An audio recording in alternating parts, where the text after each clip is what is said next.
today. My Lord. That's the only thing. If you take God out your family, you can't expect your family to keep doing good. If you take God, taking God out of school is like having a blowout on the car while you're driving down the expressway. You in trouble. You are in trouble. Because the very thing that's used to steer and to guide and to keep you going in the right way and to keep you in safety, you just lost it. So if anything, you want to make sure you keep that there because you want to be able to remain in safety. When we take God out of anything, the only thing left is chaos. The only thing left is trouble. And so we as Christians understand it. And so we want to put God, we want to promote God in everything. Somebody say, why you always talking about God? I'm talking about God because I'm a Christian. I'm talking about God because God is what I believe in. He's who I believe in. My whole life is riding on him. I understand that this world is getting worse. I understand that what we see ain't nothing compared to what we're going to see. I understand that troubles are in the world and that there's going to come a time where my Savior is coming to take me up out of here. I'm on the first train out of here. I don't plan on being here through the tribulation. I'm getting up out of here. And so that's my hope. That's my confidence. That's where my faith lies. I understand that this world is not my home. Amen. Stay focused. Yes, sir. Remember when I told y'all that? Stay focused. Don't fall asleep at the wheel. Don't get caught up thinking this world is your home. Don't get caught up thinking that you're going to be here forever. Don't get caught up putting all your treasures and your possessions in this world and the things of this world because you are not called to be here forever. You're just passing through. It's just a season. It's just a moment in time. It's just a drop in the bucket. You ain't going to be here very long, baby. You are on your way somewhere else. You got to make sure that where you're going, that you have a ticket to get there. Yes. Oh, yes. You see the signs. You see what's happening. You see what's going on around you. If there was ever a time to get right, if there was ever a time to make sure you were standing in the right place, now is that time. Let me show you something. The book of James, the 5th chapter, go down to verse number 13. James, 5th chapter, go down to verse number 13. Thank you. I want to talk to you about prayer a little bit. It says, is any among you afflicted or suffering or going through? Let him pray. Is any married? Let him sing psalms. Is any sick among you? Let him call for the elders of the church and let them pray over him, anointing him with oil in the name of Jesus. In the name of the Lord. And the prayer of faith shall save the sick, and the Lord shall raise him up. And if he have committed sin, they shall be forgiven him.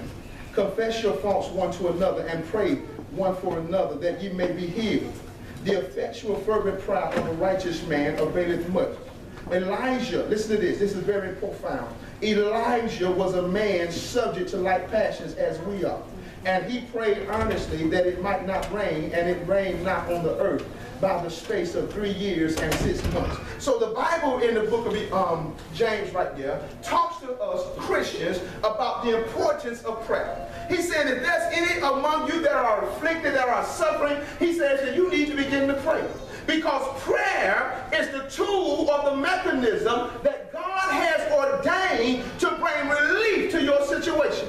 Prayer is the tool. Prayer is the mechanism that God has ordained to bring relief to your situation, to bring relief to your circumstances. If you need healing, God say pray. If you need peace, God say pray. God says prayer is the thing that I have ordained to cause me to act on your behalf. Yes. Prayer shows that I have a dependency upon God. That's the number one thing about prayer. Prayer shows that I have a dependency upon God. That God is my source. That I'm not trying to live this life or navigate this world without him. When I fall on my knees and humble myself before God, I'm saying to God, I need you. Yes. That there's trouble and chaos all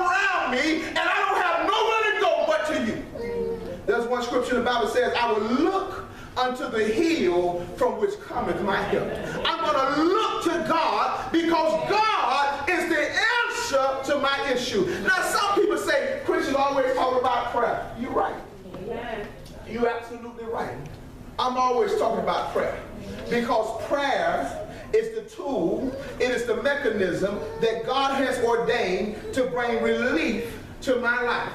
Now, if you feel like you can do it without him, then more power to you. But what I have learned, what Elijah has learned, is that we must depend upon the Lord. What he has understood is that God is my strength. And when I find myself weak, when I find myself weary, when I find myself confused, when I find myself troubled, that is the time for me to turn to my Savior. That's the time for me to humble myself before God and seek the face of God, because I understand that God is the answer to what I need. Yes. He's my answer. He's my answer. I don't care about you laughing at me. I don't care about you talking about me. I don't care about you pointing the finger at me, because I understand that God is my source. God has delivered me too many times for me not to pray when I'm in trouble.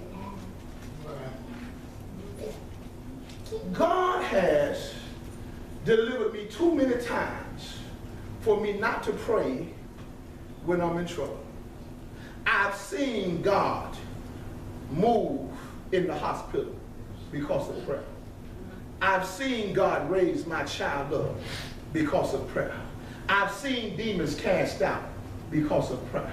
I've seen marriages fixed because of prayer. I've seen people actually in the process of divorce whose marriages were restored because of prayer. So don't tell me that prayer is not effective. Don't tell me that prayer is not the tool wherein we are able to get God to manifest on our behalf. Prayer opens doors that you cannot open. You're not strong enough to open. You're not smart enough to open. You don't have enough wisdom to open it. But if you learn how to humble yourself before God. See, prayer is all about humility. Prayer is about coming to God and saying to God, I need thee. Yeah. You know that song we used to sing, I need thee, oh. Every hour I need thee. I need you, God. I cannot do this without you. Every time I turn on the news, all I see is despair. Every time I turn on the news, all I see is trouble. I see death over here and death over there. I see destruction over here and destruction over there. And my response to that is to humble myself before God and say, God, I need you now. Yes. Need you right now. Need you right here. You see, Christ is the answer to our issues.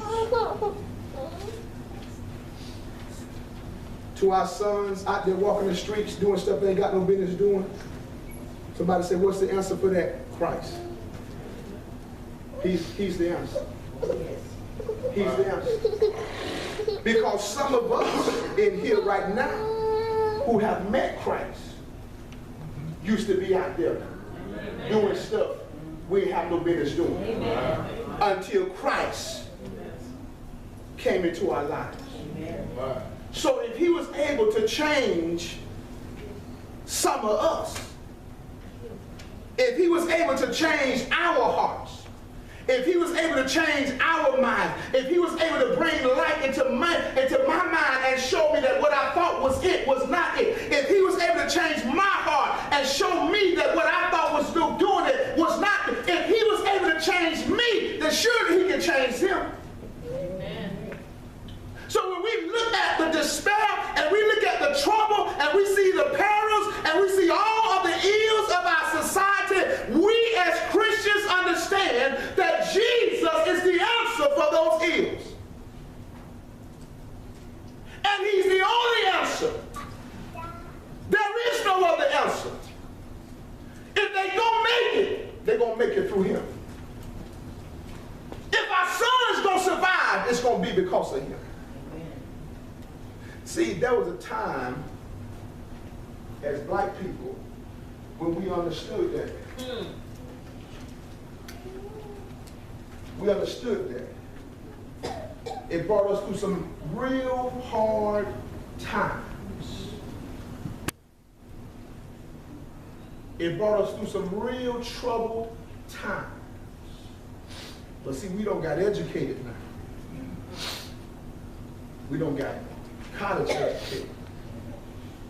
We got jobs that got air conditioners. We got nice cars.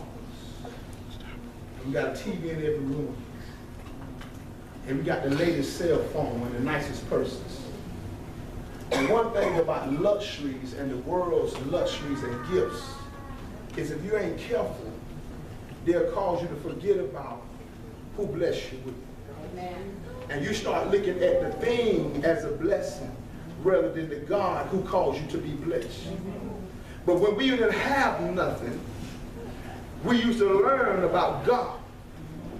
When we was out there in the field, in the sun, we used to sing songs like Swing Low, Sweet Cherry. Yeah. Because we understood that God was the only one who could come and deliver me from my situation. My Lord. Now, I'm not picking cotton, but there are some times in my life when I feel like I'm in the field, when I feel like I'm in hell, when I feel like I'm in trouble, and I have to say that same thing, God, swing down here where I am in this situation and deliver me from this. I don't know how I'm going to pay this bill. I don't know how I'm going to get my child through school. I don't know how I'm going to fix my marriage. I don't know how I'm going to deal with the doctor just told me. I need God to show up in my life. Amen. I need him to show up. I need him to show up right now. God, if you don't show up, I ain't gonna make it. I'm not strong enough to make it. I'm too weak of a man to try to do it without you. I need you right now. Now let me make this thing personal and then I'm gonna sit down. There have been times in my life, because I understand it's a good season that we're living in right now, when I've seen my child in trouble, and there was nothing physically I could do to save him. There was nothing physically I could do to save him. I love my child, but I couldn't help him. I love my child, but I was powerless against what he was facing. But I knew enough to pray. And while we were in the hospital, and while they were in the room, and he was lying on the table, the Spirit of God said, pick him up and begin to pray. Yeah. And for 15 minutes, I prayed. Thank you, Lord. For 15 minutes, I prayed. And the blockage that he had in his gallbladder, God moved that. I'm telling you what I saw with my own eyes. There were 5 pictures. 5. The man said, at the beginning of the procedure, we only gonna take 4. He says, in an hour's time, this stuff that we put in his system should pass through that. If it don't pass through in an hour, we're gonna have to have an emergency surgery. The man took 1 picture every 15 minutes. 4 pictures later, that was an hour. The last picture, you could see the white, milky chemical going through his intestines, but it stopped right there at that little stone, at that little zone. 4 pictures, that's what you saw. The man said, I'm going to take 1 more picture. I'm not supposed to, but I'm going to take 1 more picture. And so he left the room. Jesus. And when he walked out of the room, me and my wife was in the room about to cry, because we had just gotten our son out of what they call it, ICD. He was born sick. We had just got him home. Just got him home. And now they're telling us they're going to have to cut him open. The Spirit of God spoke to me and said, pick your son up and pray. I picked him up off the table and began to pray. Thank you, Lord. The man walked back in the room 15 minutes later and said, okay, let me take that last picture. Put him on the table. The man took the picture, and all of that stuff that was standing on one side of that stone had passed through that little stone that was on that camel. I'm talking about what prayer has the power Yes, to do. Lord. When you humble yourself before, see, all God is looking for is somebody who will say, I need help. All God is looking for is somebody who will say, I need you. I'm depending on you. I can't do this by myself. I'm leaning on you. See, God wants us to lean on him. God say, my eyes walk through the earth looking for somebody whose heart is towards me. He says, I'm looking for somebody who depends on me, somebody who has enough faith in the midst of their trial, in the midst of their tribulation, to look to me and say, my eyes are on you. Amen. What are you going to do to deliver me from this thing? My eyes are on you, God. There's no help for me but you. There's no resources for me but you. You are my portion. You are my supply. Yes. If I'm going to make it, it's going to be by your grace. God loves that type of stuff. What is my response? My response is to humble myself before God, to seek the face of God, to cry out to God, to give this ministry the grace to reach our community, to give this ministry the grace to make a difference, to save as many people. I'm not trying to save the world because I know the world is going to perish. I'm trying to save souls out of the world. Yes. I'm not trying to save the world. I'm trying to save souls. I already know what's going to happen to the world. I already know what's going to happen to my car. I already know what's going to happen to my house. I already know what's going to happen to everything I work hard to get. It's going to be burned by fire. Yes. That's what's going to happen. It's going to be burned by the very thing you fight so hard for is going to be burned by fire. My God. Your house, your car, no matter how pretty it is, when the fire hit, it's going to be consumed. The only thing that's going to leave this world is souls. That's it. What are we trying to do? We're trying to save souls. That's why the Bible tells us, he said, don't get caught up in the world. Don't love, the Bible says, he says, do not love the world and the things that are in the world. Because you're going to lose focus. You're going to think it's all about your possessions. You're going to think it's all about your possessions, all about your new car, your new house, all about your new job. It ain't hitting no about nothing. It ain't hitting no about nothing. I don't care how many cars you got, can't drive one at a time. And if you're driving the Bentley, your Bentley can't do nothing but what the Toyota do, and that's get you from point A to point B. Right. I don't care how many rooms you got in your house, you can only sleep in one bed at a time. That's all you can do. You can sleep in. Your house can only serve the same purpose as somebody else's apartment serves, and that is to give them shelter from the world, shelter from the rain and whatnot. That's what your house does. Now because we get caught up in the world, we begin to bestow value on things that really don't have the right to have those values. And we begin to take, the Bible calls it the pride of life. We begin to get prideful about the little possessions that we have. Look at my car, look at my house, look at my shoes, look at my this, look at my that. And we begin to take pride in these things. But the Bible calls those the deceitful riches. They're deceitful riches. You think you got something, but really it ain't nothing. Amen. You think you got something, but the Bible says it's a deceitful riches. It's lying to you. You think it's something, but really, it ain't nothing. It ain't nothing at all. He says, but the real riches are in the kingdom of heaven. Those are the real riches. Those are the things that's worth having. Those are the things that's worth having, knowing that my name is in the book. I can lay down at night because my name is in the book. If I don't wake up in the morning, it's okay. Jesus. Because my name is in the book. Yes, Lord.